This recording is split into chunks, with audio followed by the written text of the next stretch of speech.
The rain had stopped only an hour before sunset, leaving the forest soaked and steaming as if it were exhaling after a long, painful breath. Andrew Keller stepped out onto the porch of his small mountain cabin and let the cool, damp air wash over him. He welcomed the chill the way some men welcomed a strong drink, something grounding, something that forced the mind to quiet for a moment. The tall pines towered above him, their needles dripping, the entire valley humming with the low, melancholy stillness that always followed a storm. He had lived here for 2 years, in this lonely pocket of wilderness, along the abandoned North Ridge Fire Road, and he had never grown tired of the silence. Silence meant peace.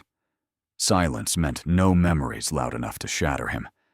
Silence meant no screams. He closed his eyes, and, as always, saw the fire. His wife's silhouette swallowed in flame, his daughter's small hand slipping from his grasp when the roof collapsed, his own lungs burning with heat and regret. He forced the memory back into whatever corner it crawled out of. He'd had enough ghosts for a lifetime, enough nights spent replaying the moment he failed to save them. Today had been manageable. Enough chores to fill the hours, enough daylight to keep the memories from rising like smoke. But as twilight deepened, he felt the familiar hollowness stirring in his chest, and he grabbed his flashlight from the porch railing. A walk along the ridge trail always helped. Movement quieted the mind. Routine steadied the heart. He headed down the narrow path that wound between cedar trunks and moss-covered boulders. The forest smelled of wet earth and decaying leaves. Somewhere far off, an owl called once, twice, then fell silent. The deeper he walked, the more the world softened into that comforting dimness only a forest at dusk could create. He reached the old mining clearing, a place he avoided most nights, but something compelled him forward tonight. It was a wide, overgrown patch of land, littered with rusted metal, collapsed support beams, and remnants of the 1890s gold operation that once flourished here. Most of it had been reclaimed by nature. Thick ferns grew through shattered planks, and blackberry vines wrapped themselves around old machinery like the forest was slowly digesting the past. But one thing had never been reclaimed: the vertical shaft at the clearing's center. An old well. A trap. A black, bottomless mouth into which countless animals had fallen over the decades. He usually skirted far around it, but tonight, as he stepped near the clearing's edge, he heard something. A faint, trembling sound carried through the damp air. Not a roar or a cry, but something small, something desperate. A whimper. His breath caught. Coyotes sometimes fell into the shaft. Fawns, too. Usually nothing survived long, but then the sound came again. Higher, sharper, unmistakably childlike. Andrew froze. That wasn't a coyote. That wasn't any forest animal he had ever heard. The whimper turned into a pained, warbling cry. Almost a word, almost language, almost human. Instant adrenaline hit him like a fist. He sprinted across the clearing, stumbling over roots and broken metal, the noise growing louder as he neared the pit. His flashlight beam shook wildly as he aimed it downward. What he saw made his stomach twist. A small, dark figure was wedged onto a narrow ledge halfway down the shaft, clinging to the slick stones with trembling hands. Its fur, yes, fur, was soaked and matted against its tiny body. 2 enormous, terrified eyes reflected his flashlight like pools of liquid black glass. It wasn't a monkey, the wrong proportions. It wasn't human. The face was too flat, the brow too pronounced. But it also wasn't just an animal. Its eyes were too aware. The creature cried out again, a strangled sound that hit Andrew with the force of memory. His daughter screaming from inside the burning room he never reached in time. "No," he whispered hoarsely. "Not again. Not this time." He threw himself to the ground beside the well, scanning the edges for an anchor point. His hand shook as he yanked off his belt, looped it through the handle of a broken pump fixture embedded in the dirt, and tested the hold. It creaked, but held. "Hang on!" he shouted down, his voice cracking. "I'm coming!" The creature whimpered, curling tighter against the stone wall. It was sliding, slowly, inch by inch. Andrew fed the belt through his palms, lowering himself into the darkness. The cold stone scraped his arms, water dripped onto his neck, and his boots searched for any foothold. Halfway down, the ledge crumbled slightly, sending pebbles cascading into the abyss below. The creature let out a terrified screech. "Hold on!" Andrew shouted again. "I've got you!" When he reached the ledge, he braced himself against the opposite wall and extended one hand. The creature froze, trembling violently. Up close, it was smaller than it looked, no more than 2 feet tall, weighing maybe 20 pounds at most. Its fur was dark and fine, its limbs thin but human-like. And those eyes, they weren't the eyes of an animal. There was fear in them, and something deeper. Recognition. "It's okay," he whispered, softening his voice. "You're safe, I promise." The creature slowly reached toward him with a quivering hand, its fingers long, delicate, ending in tiny nails. When their skin touched, Andrew felt a jolt of something he couldn't describe. Not electricity. Something emotional. Something ancient. He wrapped his arms around it, pulling it close to his chest as it clung to him with surprising strength. One hand grabbed the belt handle, and he began the agonizing climb upward, muscles screaming under the strain. The stones were slick, and the belt cut into his palm, but inch by inch, he ascended. When his boots finally found solid ground, he collapsed backward, gasping for air. The creature lay against his chest, shivering uncontrollably, emitting soft, pitiful chirps that burrowed straight into the aching hollow of his heart. "It's okay," he whispered again, though he wasn't sure if he was talking to the creature or to the ghosts in his own memories. "I've got you." For several long moments, they lay there in the mud as the forest gathered around them with eerie stillness. When the creature's trembling eased, Andrew sat up and examined its injuries. Thin red lines circled its wrists and ankles, wounds that didn't match a fall. Clean, even, deliberate cuts. Wire restraints. Someone had bound this creature. Someone had hunted it. Andrew felt anger stir, the cold kind that came from a place deeper than fear. His jaw tightened as he gently wrapped the creature in his flannel overshirt and lifted it into his arms. "You're coming home with me," he murmured, "just for tonight. Just until you're warm." But as he stepped back toward the tree line, the forest fell deathly silent. Not quiet. Silent. Every frog, every owl, every insect seemed to hold its breath. This wasn't natural. Andrew's pulse spiked. He turned slowly, scanning the clearing. At the far edge, partially obscured by fog, a pair of faint reddish glows flickered between the trees. They were perfectly still, not bouncing like animal eyes, not swaying with movement. More like markers, lasers, range finders, or, God help him, night vision scopes. "No," he whispered. "Not tonight." He held the creature tighter and moved quickly but quietly through the brush, every instinct honed from years as a firefighter kicked in. Controlled breathing, steady footing, silent movement. He didn't run. Running made noise. Running made you pray. The flashlight stayed off. He navigated the familiar trail by memory and moonlight, heart hammering as the reddish glows appeared again, briefly behind him. Closer this time. They were following, watching, tracking. By the time he reached his cabin, his shirt was soaked, his back aching, and his nerves frayed to their rawest threads. He locked the door, closed every curtain, and set the creature down by the wood stove. It huddled near the warmth, staring at him with a mixture of fear and trust. Trust.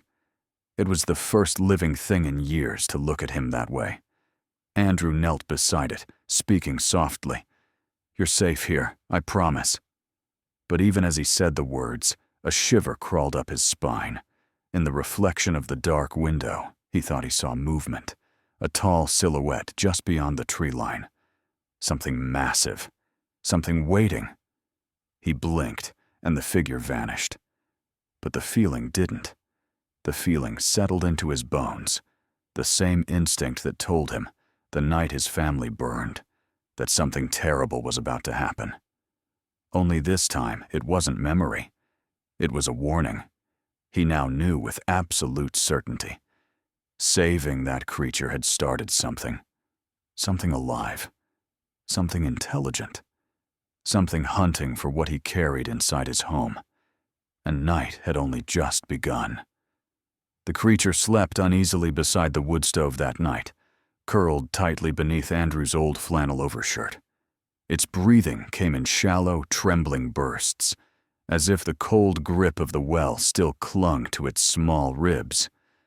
Every so often, it twitched or whimpered in its sleep, and the sound clawed at Andrew's chest in a way he hadn't felt in years, not since his daughter's nightmares after thunderstorms.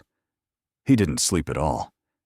He sat in an old oak chair across the room, his elbows on his knees, listening to the quiet creaks of the house and the distant tapping of dripping needles outside.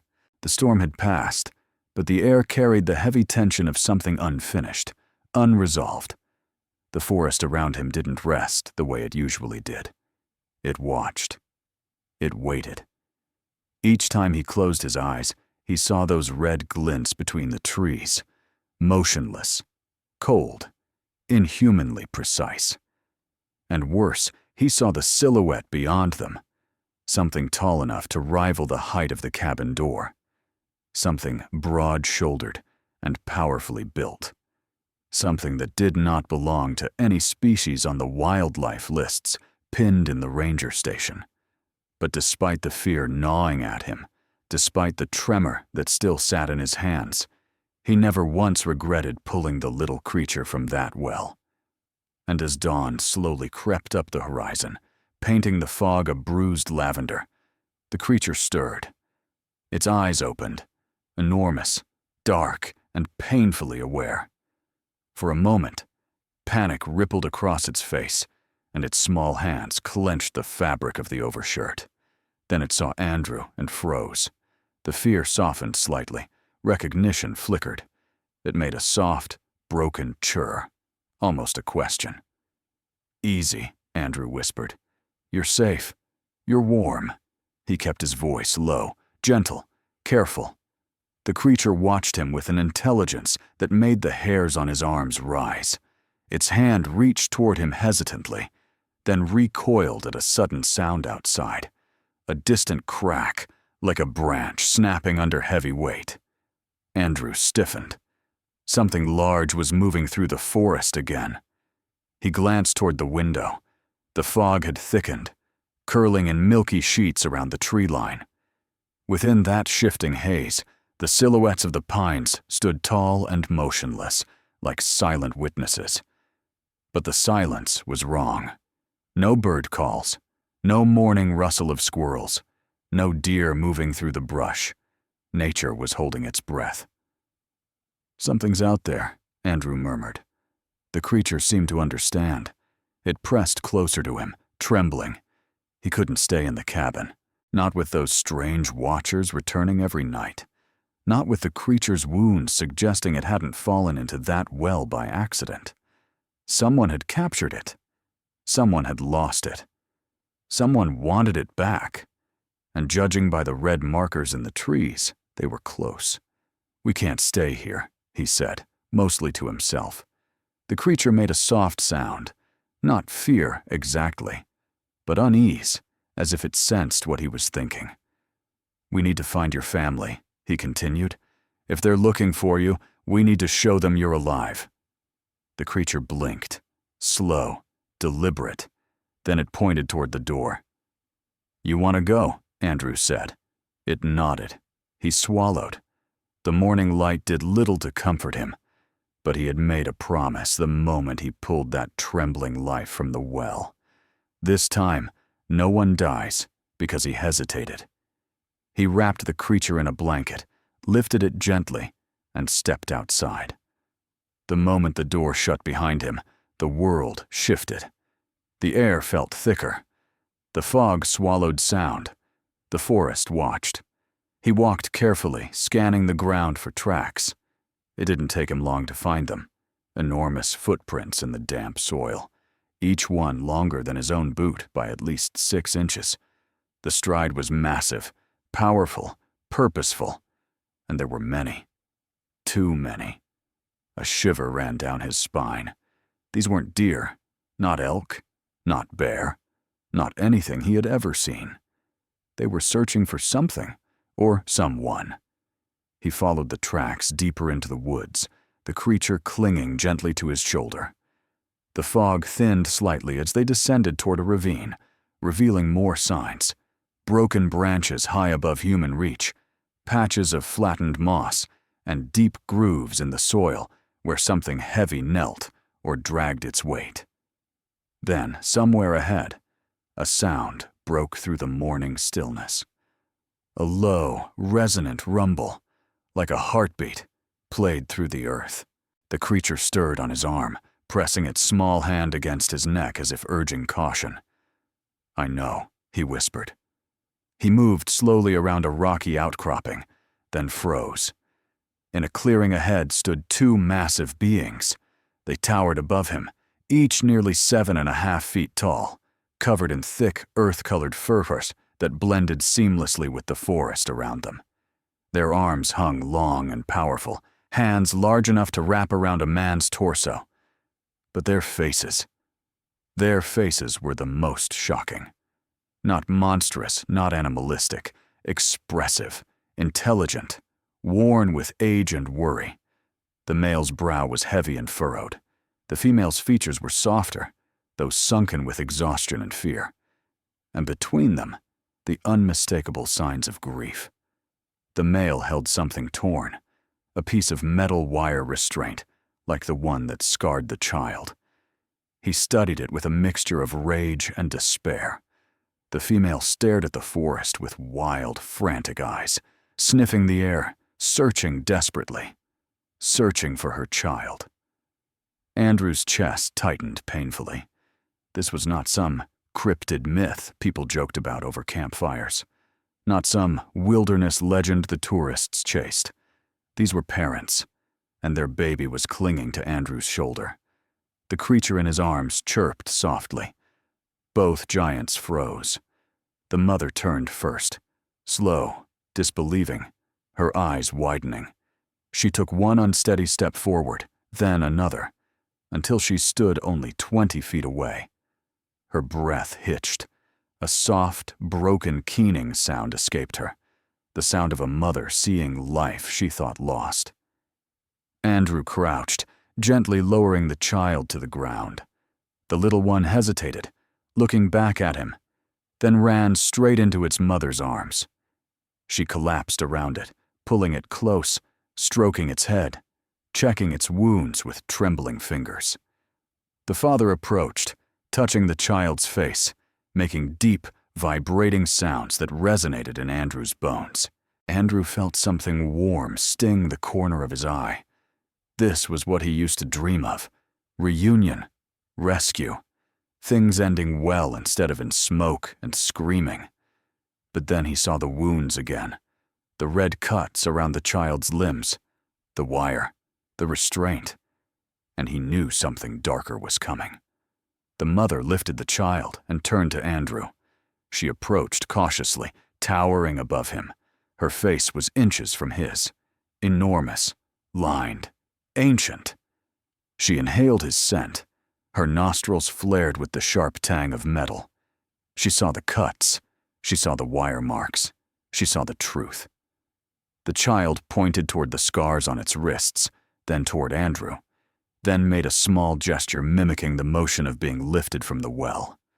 Realization dawned across the mother's features. Her expression softened, not fully trusting, not fully safe, but grateful. She placed one enormous hand gently against Andrew's forehead, her touch surprisingly warm. Then she lowered her head and pressed her brow lightly to his, a gesture of acknowledgement, acceptance, a silent word. Friend. But the moment was fragile, too fragile. A sudden crack echoed through the forest, sharp, metallic, unnatural. A tranquilizer dart struck the mother's neck. She staggered back, stunned, eyes widening in confusion and pain. The child screamed, a piercing, heart-rending sound as it clung to her fur. "No!" Andrew shouted, spinning toward the tree line. A second dart hissed through the air, hitting the mother's shoulder. She fell to one knee, then crashed heavily onto her side, the ground trembling beneath her. The father roared, a deep, thunderous roar that shook the trees. He scanned the forest with wild fury, searching for the attacker.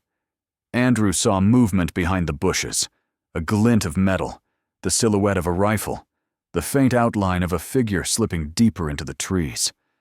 Someone was out there, someone hunting them, someone who had already caught the child once. And the mother wasn't moving. The father knelt beside her, his hands trembling. He let out a sound Andrew had never heard before.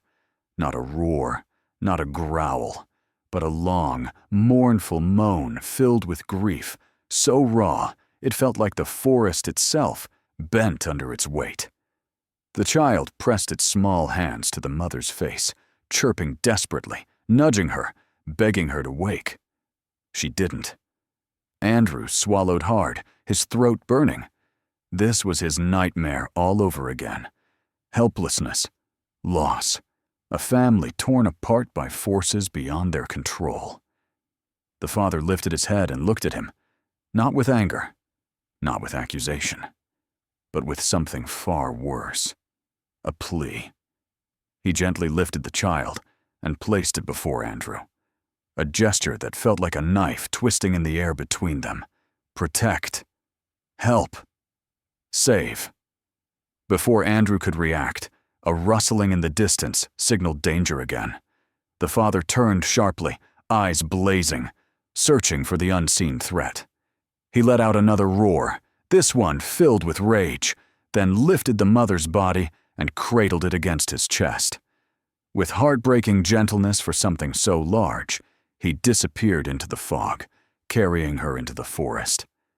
The child stared after them, trembling violently, then looked up at Andrew with wide, tear-filled eyes. Andrew knelt, pulling it gently into his arms. "I'm here," he whispered. "I've got you. I won't let anything happen to you." But even as he said the words, the forest whispered back with cold certainty. This wasn't over. Someone had killed the mother deliberately. Someone was still hunting. Someone had seen the creatures, and whatever was coming next would be far worse. The tragedy had only begun. The fog did not lift for hours. It clung to the trees like a shroud, heavy and suffocating, swallowing the morning light and muffling every sound. Andrew carried the trembling child creature through the forest, keeping low, moving quickly but carefully. He didn't dare take the main trail. Whoever fired those darts was skilled, experienced, hidden by distance and camouflage, a professional. The creature clung to Andrew's chest with desperate fingers, shivering in silent panic. Every few steps it let out a small, broken chirr toward the forest, where its father had vanished, carrying the mother's lifeless body. The sound wasn't just grief, it was instinctual fear. The kind of fear young animals only feel when ancient predators move through the dark. "We need to get you somewhere safe," Andrew whispered, "just until I figure out who's doing this." But as he said the words, he already suspected. The wire cuts, the tranquilizer, the red laser glints in the fog the night before. Someone wasn't looking for these creatures. Someone was tracking them, studying them, hunting them. And now that Andrew had interfered, he was part of the chain. He reached his cabin and shut the door quietly, bolting every lock, even the old one that had rusted from years of disuse. His heart hammered, his breath shook. He placed the creature on the couch and crouched in front of it. The little one wrapped its long fingers around his wrist, clinging with surprising strength. Its eyes glistened, not just with tears but with knowledge. It understood death. It understood danger. And somehow, impossibly, it understood him. "I won't let them take you," Andrew murmured. He didn't know how true that promise would soon become. The child finally fell asleep, curled beneath a heavy wool blanket. Andrew watched over it, pacing silently between windows, peering through small gaps in the curtains. The fog had grown thinner, revealing shifting movement farther down the slope, a flicker of something metallic. He glimpsed a glint of sunlight bouncing off an object, a scope, a lens, a rifle sight. They were back, or they had never left. Andrew retreated from the window. His mind raced with possibilities, strategies, escape routes, hiding spots, everything he had learned as a firefighter during dangerous rescues. But this wasn't a burning building. This threat didn't have flames and smoke. It had guns, equipment, planning, and an agenda. He moved to his bedroom and pulled an old metal box from beneath the bed. Inside were maps, tools, emergency rations, flashlights, and a battered ham radio. He hadn't used it since his family died. He didn't want to communicate with anyone, not then. But now, he lifted the radio, then froze. Static crackled, very faint. Then a voice, muffled, distorted, but human. Northridge, movement confirmed. Target separated, recovering viable specimen. Andrew's blood ran cold. Viable specimen. They weren't hunting. They were collecting. He turned off the radio and placed it gently on the bed, his hands trembling. They had taken something before. They had tried to take the child. They killed the mother. And the father, alone now, grieving, furious, was still out there running through the woods, wounded by loss, perhaps by injury. Andrew grabbed his backpack and began stuffing it with gear.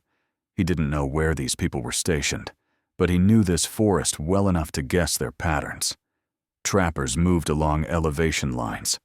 Researchers used ridges for vantage points. Military-trained personnel preferred high ground, clear fields of fire, and triangulation. Whoever they were, their strategy was consistent. Isolate, tranquilize, remove. And they would return. They'd look for tracks. They'd scan the area. They'd search every inch. They had already proven they could get close without being seen. He couldn't stay. He had to move. He returned to the living room and knelt beside the child. Its eyes fluttered open, looked up at him with trembling hope, as if asking for news of its father, its mother, its world. "We have to go," Andrew said softly. Now, the creature didn't hesitate. It reached for him with both arms, clinging to his shoulder as he lifted it. Outside, the fog finally broke, but the sky remained dark, swollen with storm clouds. The trees sighed under a rising wind. Ravens circled overhead in uneasy spirals, their calls sharp and frantic. Signs of danger. Andrew stepped off the porch and froze. The forest floor was covered in footprints, human footprints, but not the wide boot tracks of a hiking group. These were narrow, tactical, deep heel strikes, toe direction consistent. 4 individuals, possibly 5. And they were fresh. They'd been here within the hour. He saw something glittering near his woodpile. He knelt and picked it up, a spent tranquilizer dart. His lungs tightened. They had approached the cabin while he was inside. They had circled. They had checked windows. They had listened. They had mapped his house. They weren't afraid to get close. He looked toward the trees, deeper into the forest, away from the main trail. He took a step. A branch snapped to his right. Andrew turned sharply. Someone was there, watching, tracking him. He bolted. The forest swallowed them quickly. Branches whipped against Andrew's arms as he ran, his boots sliding on wet moss. The child clung tightly, its fingers gripping his jacket. Its heart hammered against his shoulder. He could feel it through the fabric. Behind him, faint but unmistakable, came the crunch of pursuit. At least 2 people. Maybe more. He veered off the trail, leaping over a fallen log, ducking under low branches. He had hiked these woods for years. He knew every ridge, every bluff, every ravine. The pursuers didn't. That was his only advantage. He slid down a slope, mud splattering his jeans, then scrambled up the opposite side toward a rocky overlook. He paused only when he reached a narrow outcropping, a place with no easy line of approach except directly behind him. And then, sharply, violently, the forest roared. The sound didn't come from men. It didn't come from machines. It came from something enormous, something grieving, something furious, something primal. The father. The child gasped in Andrew's arms, pointing wildly into the forest. Another roar tore through the valley, deeper, more guttural, filled with unbearable pain. He was close. "I know," Andrew whispered. "We're going to find him. Just stay quiet." But the roar wasn't what forced Andrew to freeze. It was the voices that followed. Movement east of target, deploying drone. Tranquilizer dosage adjusted. Adult specimen is aggressive. Priority capture for male. Secondary for juvenile. Authorized to neutralize human interference. Human interference. They meant him. His stomach twisted. He pressed the child against his chest, shielding it instinctively. Then he heard something, a faint mechanical whine overhead. A drone. He dove beneath an overhang, pressing himself and the creature into the shadows, just as a small black drone zipped through the treetops, scanning infrared. A soft red beam flickered across the rocks above them. Andrew held his breath. The child did too. For a terrible moment, the drone hovered, its lens turning, searching. Then it flew on. Andrew exhaled shakily. He waited another minute before stepping out. The path down the ridge was too exposed. They needed a route the men wouldn't predict. He turned toward the old firebreak trail, barely visible beneath decades of undergrowth, but still usable if one knew where to step. The creature tapped his chest and pointed deeper downward, toward the direction of the father's roars. "I know," Andrew whispered. "We're going to him. Hold on." He started down the hidden trail, careful with each step. And then, a sound cut through the forest, sharp and horrifying. A cry. The father's cry. Not a roar. Not anger. Not threat. Pain. Deep, ragged, agonized pain. The child screamed in response, twisting violently, desperate to run to its father. Andrew tightened his grip. "No, no, wait!" But the forest answered with something even worse, a crashing sound, branches breaking under enormous weight. Then another cry, weaker this time. Then silence. Dead silence. "No," Andrew whispered. He ran. He didn't think, didn't breathe, didn't feel the burning in his lungs or the whipping of branches against his arms. The child's wails grew frantic. The forest blurred around him. He burst into a rocky clearing at the mouth of a narrow ravine and saw him. The father creature lay sprawled against a boulder, one massive arm tangled in a metal cable snare. His chest heaved with labored breaths. His fur was wet with rain and streaked with blood from where the snare had torn skin. His leg was twisted unnaturally, caught in a second trap. Old, rusted, buried beneath leaves. A trap meant for bears, but strong enough to injure something far larger. Andrew stumbled forward. The creature saw him, and something softened in its dark, pain-filled eyes. Recognition. He lifted his uninjured arm weakly and touched his chest. Then he gestured toward the child. Same as before. Same gesture. Family. The child dove into his arms, sobbing in high, keening screams. The father closed his eyes briefly, nuzzling its head. Andrew dropped to his knees, choking on grief. He pulled out his multi-tool instinctively, trying to pry open the old steel trap. His hand shook violently. "It's okay. I'm going to get you out. Hold still." The father made a low sound. A warning. A plea. Then Andrew saw the tranquilizer darts embedded deep in the creature's thick fur. 3 of them. Blue liquid staining the hair. A dose meant for animals half its size would already kill. 3 darts in a creature this large. It didn't have long. Andrew's hands froze. "No," he whispered.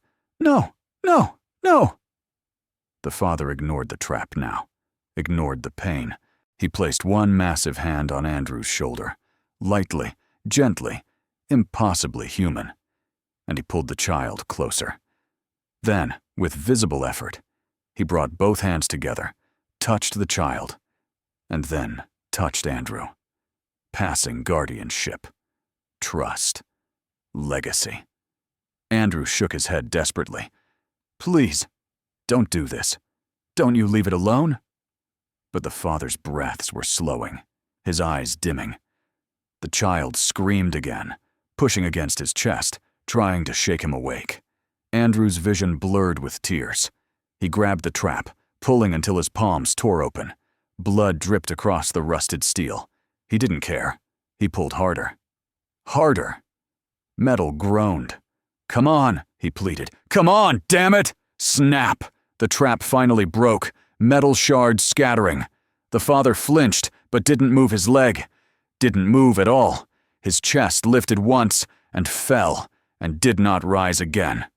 Andrew froze. The forest froze. Even the wind stopped. The child pressed its face against the father's unmoving chest and let out a sound that tore straight through Andrew's ribs. A sound no human child could make, but every parent would recognize. Grief. Real. Raw. Shattering. Andrew knelt beside the body, trembling violently, unable to breathe. He had failed again. Another family. Another life. Another promise he could not keep. But then, faint, distant, branches snapped. Voices. "Heat signature confirmed near ravine. Prepare containment. Specimen retrieval priority?" They were coming. Andrew stood slowly, lifting the sobbing child into his arms. Tears streaked its face, soaking into his jacket. "I've got you," he whispered. "I'm not letting them take you. Not now. Not ever."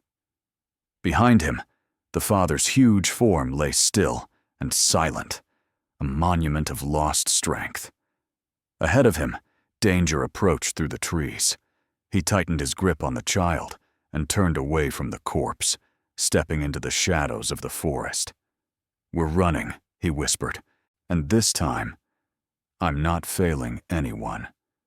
The hunt had truly begun. The child's sobs quieted only when exhaustion finally dulled them into trembling whimpers. Andrew carried it through the forest, as carefully as if it were fire in his hands, fragile, precious, capable of being extinguished at any moment.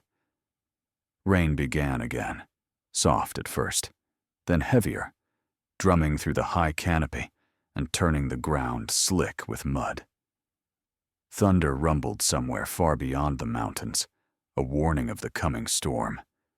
But none of that mattered now. The danger behind them mattered. The hunters mattered. The child curled against Andrew's chest, its tiny fingers clinging to the collar of his jacket. Every few minutes it lifted its head to look back, toward the ravine where its father lay, and each time the small, broken chirr that escaped its throat carved deeper into Andrew's heart. "Don't look back," he whispered, though he knew the child didn't understand the words. "There's nothing there for you but pain. We have to keep moving." But it wasn't just pain back there. It was memory. It was loss. It was another grave Andrew could not save someone from. He swallowed hard, forcing his legs to keep moving through the dense brush. The storm above shifted, sending a bolt of lightning cracking across the sky. The air trembled with its echo. Then, faint but unmistakable, he heard it. Voices. Thermal scan shows movement. Southwest trail, closing in. Juvenile specimen still with human subject. They were triangulating. They had drones overhead. They were following footprints, heat signatures, broken branches. They were trained, experienced, equipped. Andrew had no illusions. These were not wildlife officers, not park rangers, not researchers. These were men who handled high-risk biological captures, the kind of people a private military contractor or covert agency would deploy for something the public must never learn existed, and now they were hunting him. He tightened his grip on the child and turned toward the old fire line, a narrow, overgrown corridor carved through the forest decades ago for firebreak control. It led north toward the abandoned mines. Few people ever used it. Fewer even knew it existed. But he did. And he knew what lay at the end of it. A cave. A tunnel. A forgotten storage chamber deep under the collapsed mining road. A dead end for humans. But maybe a refuge for something small and agile. He hurried down the slope, breath ragged, boots slipping on wet leaves. A branch snapped behind him, distant but closer than before. He pushed harder. Rain soaked his hair, ran down his face, blurred his vision. The child lifted its head, eyes wide with fear. It pointed toward the darkness behind them, its breath quickening. "I know," Andrew whispered. "I hear them. Just hold on a little longer." The fire line narrowed into a cramped passageway of tangled bushes and leaning spruce trees. The terrain dipped sharply, a drainage channel from the old mine's runoff days. Water rushed along the rocks beneath his feet. Ahead, he saw a faint glow, lightning highlighting the jagged outline of the mine entrance. The tunnel sat half-collapsed, narrow, twisted by time and erosion. He reached the opening and ducked inside. The air was cold and stale, carrying the metallic tang of old machinery and earth. Water dripped somewhere deep within. The tunnel extended maybe 40 yards before a cave-in sealed the original shaft. Off to the right, a side chamber opened, once an explosive storage room for miners a century ago. That room still existed. That room had solid walls. That room could hide them. But he couldn't stay inside with the child, because he knew exactly what was in that storage room. Old dynamite, phosphorus fuses, black powder used for controlled detonations, all long expired, all wildly unstable, all deadly. He had found it months ago while exploring the mines during a dry spell. The crates had been rotting, powder seeping through cracks, ignitable by friction alone. He had covered it with debris so hikers wouldn't stumble into it. Now he understood, painfully, clearly, that the explosives might be the only weapon he had. Andrew turned to the child, crouching low so his voice wouldn't echo. "Listen," he whispered. "I need you to be brave. Can you be brave for me?" The child blinked, wet fur dripping, small chest rising and falling rapidly. Its tiny hand reached up and touched the side of Andrew's face, a gesture so gentle it almost broke him. He inhaled sharply. He reached into his pocket and pulled out the one thing he had kept for years, the firefighter medal he'd earned for saving 2 children from a burning apartment building. The same medal he had kept after failing to save his own child. He placed it around the creature's neck, tying the ribbon gently. "This is yours now," he murmured. "It means you protect the people you love. No matter what." The creature looked down at the medal, then up at him with wide, shimmering eyes. Andrew pointed toward the side chamber. "You have to hide in there. Stay out of sight. Don't move. Don't make a sound. He placed the child behind a stack of fallen timbers, covering it partially with an old tarp. Its small fingers reached for him again, fear etched across its face. "I'll come back," Andrew whispered. He didn't know if that was a promise or a lie. Outside, voices grew louder. "Heat signature inside. Moving to intercept. Orders are to retrieve the juvenile. Human subject expendable." Andrew's jaw clenched. They weren't even trying to hide it anymore. He stepped into the main tunnel, gripping an old pickaxe he'd found near the entrance. It wasn't much, but it was something. Lightning flashed outside, illuminating silhouettes, armed figures moving through the rain toward the mine. He backed up slowly deeper into the tunnel. One man entered first, goggles glowing faintly green from night vision. He raised a tranquilizer rifle. Andrew swung. The pickaxe connected with the weapon, sending it clattering across the stone. The man staggered, shouting. Andrew used his shoulder to shove him into the wall. A second man rushed in, tackling Andrew, slamming him onto the ground. Pain shot through his ribs. Rainwater dripped from the ceiling. "Human subject located," the man barked. "Neutralize and proceed." A gun butt struck Andrew's jaw. His vision flashed white. He gasped, disoriented. The man kicked him again, then lifted his weapon. A small, heartbreaking scream echoed from the storage room. The child. The man turned. "There it is!" Andrew lunged forward with everything he had left. His shoulder slammed into the man's legs, knocking him off balance. The rifle fired. The dart ricocheted off the stone wall. Andrew scrambled to his feet, bleeding, gasping. Another lightning flash illuminated something behind the men. A crate marked "Explosives, 1893." Its wood swollen from moisture, powder leaking in pale streaks. Andrew stared at it, breath shaking. He knew what he had to do. He stumbled back into the deeper tunnel. The men followed, raising their rifles. He grabbed a rusted lantern from the floor, an old oil-filled mining lantern. One spark, one flame, one sacrifice. He looked toward the storage room where the child hid. "Run," he whispered, knowing the child would hear. "Go. Live." The child made a small, terrified chirr, but Andrew shook his head. "Please, just go." Footsteps pounded behind him. "Take the shot. Don't let him reach." Andrew slammed the lantern against the stone floor. Glass shattered. Oil spread. Flame erupted. The world ignited in an instant. The blast tore through the mines, a roar of earth and fire and shattering stone. Heat slammed Andrew back like a tidal wave. The tunnel ceiling collapsed. Rocks crashed down. Everything went blinding white. Then nothing. Silence. Ash. Darkness.